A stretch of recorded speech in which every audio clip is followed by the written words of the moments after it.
I told you about the people. There was a study done by such famous scientists like Dr. Peterhoff and Pankratov, and they said that what's interesting, that 207 talented and highly intellectual people were born in the world in 1908. And then they show studies that, in different times, in different years, the rate was much less. Now, was this a global phenomenon as far as these exceptional people, or was this just related to that region? I believe it was a global phenomenon. It was around the world. Now, what's interesting also is the eyewitnesses and what they describe, and those strange bodies in the sky. But it wasn't just that this explosion was a singular event. Strange things were happening around the world in 1908. Unusual clouds, unusual atmospheric conditions. It's like something was waiting for that our planet was waiting for something to happen. When I say our planet, part of course, scientific descriptions of meteorology and so forth. But it was very, very interesting in itself, and it attracted attention of course, the Soviet government. Not immediately, but they became very much interested, and a military scientific expedition was on site in 1949. But other strange expeditions that we described were there. Nobody, like I said, no one knows what happened. Right after, in 1911, there was an expedition, and again, very unusual. There was an earlier one sometime in 1909 and 1910. Again, nobody knows what it is. A group of people, they had unusual equipment, visited the site of the Tunguska phenomenon, let's call it that, and who they were, what their equipment consisted of, who sent them there, nobody knows. And nobody knows if they returned? Or where would they return to? I mean, we're just going by reports of the locals. I see what you're saying. And I believe I heard you a commercial on your program about Mars and Martian waters. I want to say that Mars is a very interesting place in itself, and attracts attention, and I should say fuels up our space race, because recently we had news that China and Russia are very much engaged in sending space probes back to Phobos in 2009.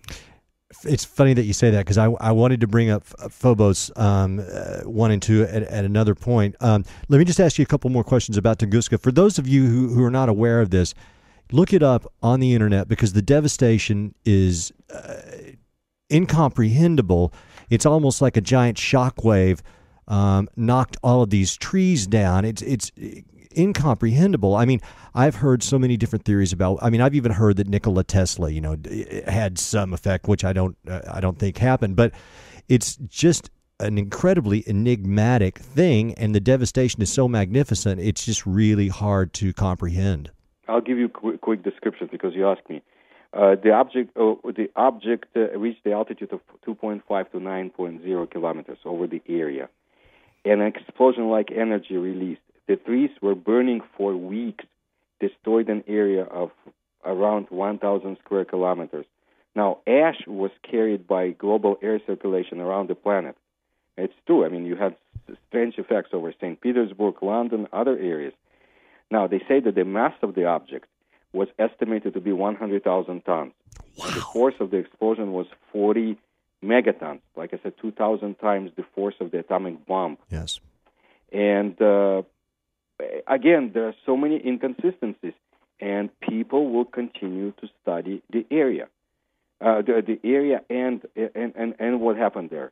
If somebody finds remnants of whatever exploded or imploded, that would be great. So far, we have only legends, we have scientific reports, we have facts of the expeditions, and of the great interest of the powers that be. Mm-hmm. Ladies and gentlemen, we're speaking with Paul Stonehill. We're talking about Soviet Union, Russian UFOs. We're going to be talking about a lot of different anomalous activity and cryptozoology. So if you'd like to give us a call and ask a question, please feel free. It's 888-49-KARMA. Another thing that I was struck when I was looking over your work is this most recent article that you've got in Fate magazine, which you're quite the contributor to, and it's talking about these sinister dirigibles. And one thing that kind of struck me is the whole idea of cigar-shaped objects. Because in America at that time, I can't remember the name of the small town in Texas, Zusa or something to that effect.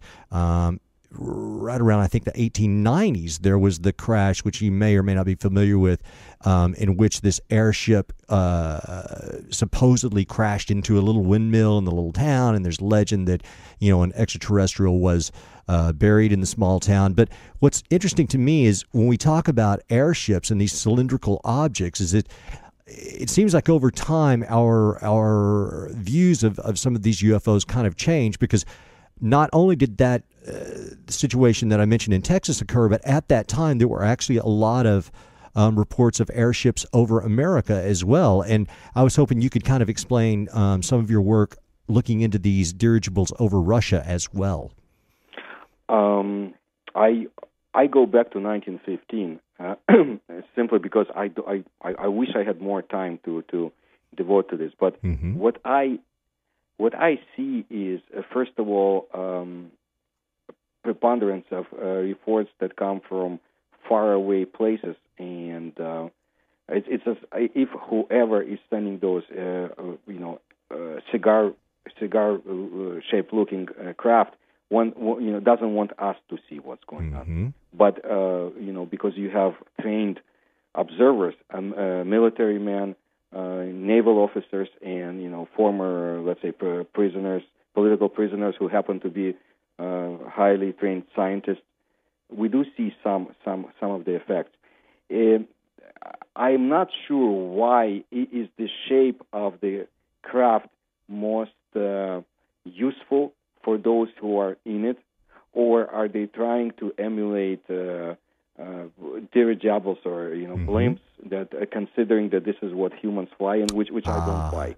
I don't think that whatever we are dealing with is that naive or let's say uneducated about Earthlings. But whatever we do deal with, we cannot ignore it. For example, like I said, trained Soviet military observers would not ignore it. In most cases, they would not touch those gigantic ships. Sometimes they did and paid the price for it, as far as we know. But it's on and on and on. It doesn't end. I mean, visitations. When it comes to the dirigibles and the cylindrical craft, I know that you've got reports going up through the 50s. Are these type of crafts still being seen over Russia and the Ukraine? No. The last one, the last of the concrete reports that I have, I believe, go back to, except for the whatever was seen next to Phobos and Mars. Yep. But specifically, I would say late 1970s. My impression is that whatever the phenomena consists of, whoever has been studying us, were concentrated on the Soviet Union specifically. And, it's very interesting the time it starts, 1915, when Russia was still the Tsarist empire, but coming to the end with World War I. It's as if that force, let's say, whoever has been looking at us, was interested in that land because of the historical developments taking place and let's say, unbridled power that was that the Soviet Union happened to be. The immense control, immense land, immense experiments over human beings and nature and economy, and creation of weapons that can annihilate anything around it. And, people itself, like we saw in Chernobyl in 1986, and possible interference of a UFO to degrade the explosion power. Yeah, I want to talk about that as well today. You guys, my name is Michael Parker. This is Dark Matter. We're speaking with Paul Stonehill about anomalous activity in Russia and the Soviet Union, the Ukraine. We're gonna come back in just a moment. He provided the perfect segue. Speaking of cylindrical objects, When we come back, we're going to talk about Phobos 1 and 2. So please stick around. We'll be right back. They're speaking with Paul Stonehill. He is a expert on Russian military secrets, anomalous activity throughout Russia and the Near East and the former Soviet Union. Before we took our quick break, we were talking about these mysterious dirigible-type craft that have been witnessed throughout the area. And also, Paul had mentioned the Phobos Mission. And for those of you who are not aware of this, here again, I would encourage you to look this up. I know a lot of my audience already knows what we're about to talk about. But Paul, if you could kind of disclose a little bit of information about that, because I became aware of the Phobos craft and I don't even know what to call it, explosions, crashes, disappearance, whatever. I believe the scientist I first heard speaking about it was a woman named Marina Popovich. Is that correct? Popovich. Yes. Very brave, very educated and intelligent person. She was here in 1991. Gave me a picture of the strange object that was seen next to Phobos at that fateful day. However, let's quickly. We know about the so-called moonlets of Mars, Phobos and Deimos, because in 1876 an American astronomer found them. Mm-hmm. But people have been aware of that of the moonlets for thousands of years. We know that Jonathan Swift described them in his novel as well. Very interesting. And apparently, they were known in the antiquities as well. And in my book and writings, I want to offer the idea that the Soviet government had uncovered something in their archaeological expeditions. And maybe among the things that they found, tangible things I describe in the book, they also had knowledge of Phobos and Deimos that the current Russian government has. I'm sure China, which has ancient history, on its hands, they might know something too, and of course our government. But basically, what happened this was in 1988 that the Soviets had sent two unmanned space probes. They were not by any means just a Soviet production. They were a joint baby between Western Europe. United States was involved day by day, moment by moment. There are many secrets that JPL has. Maybe someday we'll find out. I hope. But believe me, because this was not just a Soviet production, like I said. Phobos for one was lost on its way to the planet Mars, and I don't think there was any foul play. I just don't know. Phobos 2 did arrive to the planet and started studying Phobos 2, and was to conduct very important tests including using laser equipment on board to prick the planet surface, get samples, and so forth. Like one important Soviet scientist, Professor Burzakov, said, somebody there did not want us to do it, most likely. Looks like it. And so Phobos 2 was met by a gigantic, I believe, 25 kilometers. It was huge. Yeah, huge object that apparently spinned it out from the orbit. And Phobos 2 was lost for a while because there have been reports that 2 months later, a communication came from it, and then it was gone forever. So imagine, a space probe was kicked out from the planet by something that it saw, that it met on the around the orbit, but it wasn't completely destroyed. It was lost in space, and then news of it came back for a very short period.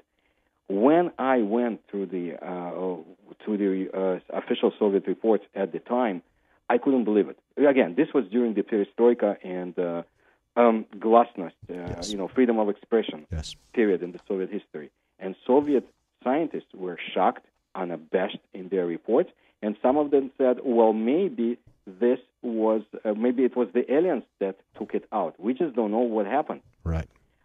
Again, Americans, apparently day by day, moment by moment, they knew what was going on. So we just don't know where all the information has gone. We have enough to know that there is something going on in that in that area, Mars and especially Phobos. Well, I just want to say that Sorry. my suspicions were confirmed when I found out that Russia and China are very much engaged in going back. Well, it seems like China, especially, is gearing up to be very aggressive in their space program, and have mentioned that they want to go to the moon. And at least in the case of this particular incident we're talking about with Phobos 2, I mean, we have photographic evidence that shows this cylindrical object. I mean, so even though we don't know what happened, for the folks who aren't familiar with this particular incident, there is a photo of this giant object. Absolutely, and you can find it on the internet. Yes. They can't hide it. No. It's all there. Of course, no one talks about it, but again, Professor Burdakov, who we should thank, and I'm glad he's still alive, he is one of those people like Galileo, or maybe not of the same stature, but who rings at all, on all bells and knocks on all doors, Mm-hmm. and miraculously survived Stalinism and other developments. Now he made direct inquiries about the loss of Phobos 2, and he wanted to find out. He was very suspicious of official explanations, and he started questioning events that led to the destruction of Phobos 2. Now, he didn't know anything about the photos that we discussed, and he didn't know why it perished. But he came up with the hypothesis that if Mars is inhabited, the intelligent beings who exist there would not like the idea of a device placed on their surface of their moonlet for the purposes of constant observation. That's what they wanted to put there. They had excellent equipment. Some of the scientists, by the way, who had participated in that program, Russian scientists went on to work for Mars Observer, also placing Russian-made laser device. And we know what happened to Mars Observer. Well, let me ask you one question. You mentioned something regarding the Phobos 2 mission that I was not aware of, and I kind of keep on top of this stuff. I was not aware that the American, or at least JPL, had anything to do with it. But obviously, it doesn't surprise me. But I wasn't aware of that. And you said that you felt like that the Americans were aware of the whole situation. Am I reading you correctly in saying that you believe that they have further knowledge about this incident?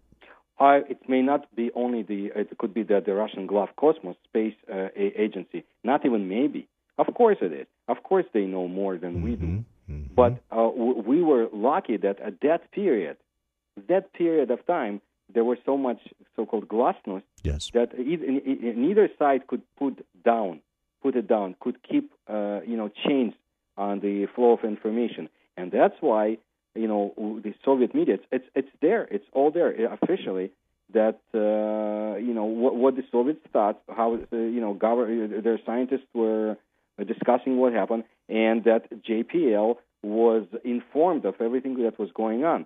I don't know if they participated, actual physical participation in guidance of the spacecraft. I doubt it. But they quite well knew what was going on. I'm sure they did. For example, Dr. Selivanov, he was with Globkosmos, meaning Russian Space Agency. He was interviewed, and I mentioned the newspaper, of course, and the date in the book. He added that he contacted the American scientists in Pasadena, who claimed that no signals from Phobos 2 were received thereafter. And they had, again, you see that they had direct communication. But how deep, I don't know. I just do know that this, for some reason, this was a joint, not even a joint. It was maybe a triple or a quadruple joint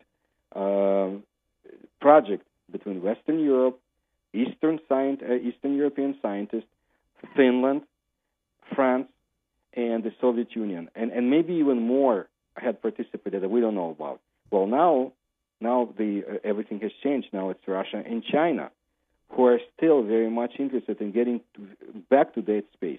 And I believe President Bush, not that long ago, mentioned that he really wants to get to Mars. Yes, he did. And at the time, quite frankly, I did not buy it. I felt like that was kind of a red herring that he gave to us in a speech to get our minds off other things. But I have no idea. But one other question about Phobos is, I was not aware that there are these kind of weird ridges on it. I wasn't aware of that. Yes, and you can find out that information, I think, came even before 1989. Yes, you have that, and nobody knows why they're there. But to me and to many other people, they look like tracks that were left on the surface of that planet. Wow. There was a person in Russia, a great scientist who was a friend of Carl Sagan. His name was Iosif Shklovsky. And in 1959, he, first of all, they wrote a book together, but he believed that Phobos was of artificial origin and hollow inside. I was going to ask you that earlier, because when you were talking about this, that was the first thing that was going on off in my mind, that Phobos, that those moons were possibly artificially placed there or created, and some people have certainly postulated that about our own moon.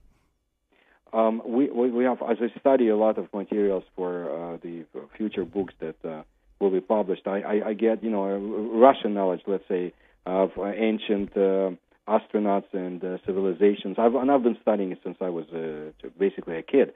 You see a lot of information about the moon that they had uncovered studying ancient manuscripts and should I say testimonies, writings, and they a lot of information that's unknown in the West. There was a different approach maybe to study, and they have a lot of papers in the museums and archives that we don't have here, and you find out that there for many thousands of years there were people who believed that moon came to our orbit. It wasn't there. Fascinating material. You guys, my name is Michael Parker. This is Dark Matter. We're speaking with Paul Stonehill about Russian UFO, Soviet Union UFO secrets, mysteries, military activity. We're going to be talking a little bit of cryptozoology in the second hour. Please stick around, and if you have a call, if you'd like to pose a question to Paul, our number is